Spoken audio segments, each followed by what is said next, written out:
Hello there, my name's Jim from Rideaway Bikepacking. I'm one of the SixMoonDesign ambassadors. I'm going to share with you some ideas about choosing a sleeping bag, whether it's for a 6 or 7 day backpacking trip like the West Highland Way in Scotland, or something much longer like the Great Divide mountain bike route in the States, or even sneaking away midweek. To help me choose the sleeping bag, I use the mnemonic PEEL, where P is the place that I'm going to, E is the environment there, the weather conditions, A is the activity, so how am I travelling through the environment in that place, and L is the length of time. Am I going to be travelling for 2 days, or 2 weeks, or 2 months? And all of these different aspects of PEEL help me choose the sleeping bag. So the first type of insulation I'm going to go through is, of course, down, which is the warmest. It's the lightest, it packs down really well, but it's really vulnerable to the wet. If you get your down sleeping bag wet, you're going to struggle to dry it out, it's going to clump up and it's not going to keep you warm, and life will not be good. And I know that from a couple of experiences. When I'm talking about sleeping bags, I'm meaning a sleeping bag or a sleeping blanket or a sleeping quilt, but I will just use sleeping bag throughout the whole chat. So, I've got this blanket here which is rectangular. And I used this last summer in my Land's End John O'Groats trip because I knew that the temperatures weren't going to be too cold, so I was going to get away with it, and if necessary top it up by wearing my insulated jacket at night.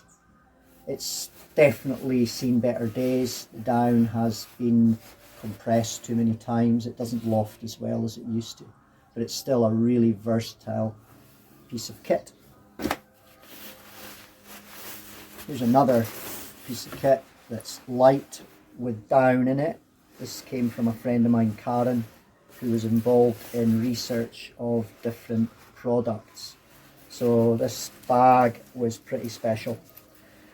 It only has down from your feet to about your middle, and then the idea is we've got Pertex here, and you would top that up if necessary, again with your insulated jacket. Or as I've sometimes done, combined it with a blanket to make a really nice sleeping system. When we get settled weather here in the winter, it can get really cold, cold enough to warrant a sleeping bag like this one, which I got for a high altitude tour that never ever came off.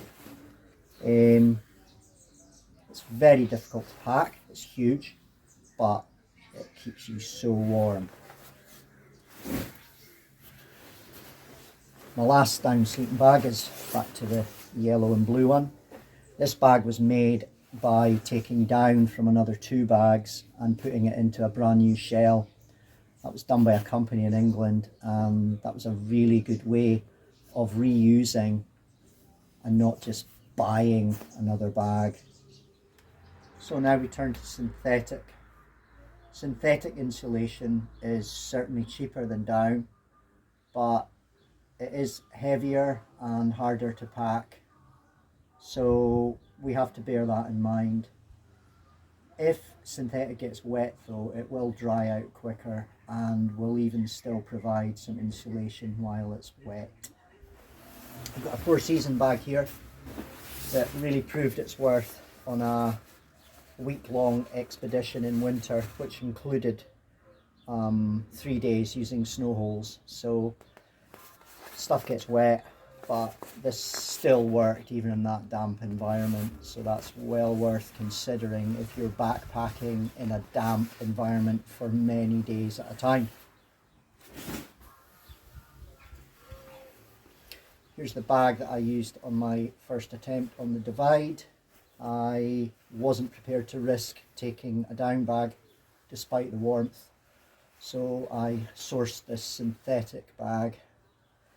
It's supposed to be 3 season, so it's supposed to keep me warm spring, summer and autumn, but I often find myself struggling at either end of that range and having to do something like put on extra clothing.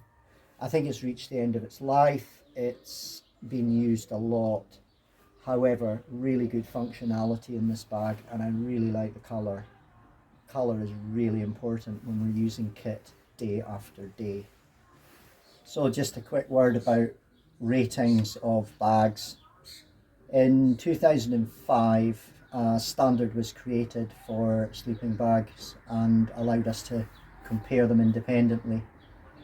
It's based on your average woman or average man in a sleeping bag. So bags tend to have a comfort rating, which is based on that average female being in the bag, completely comfortable.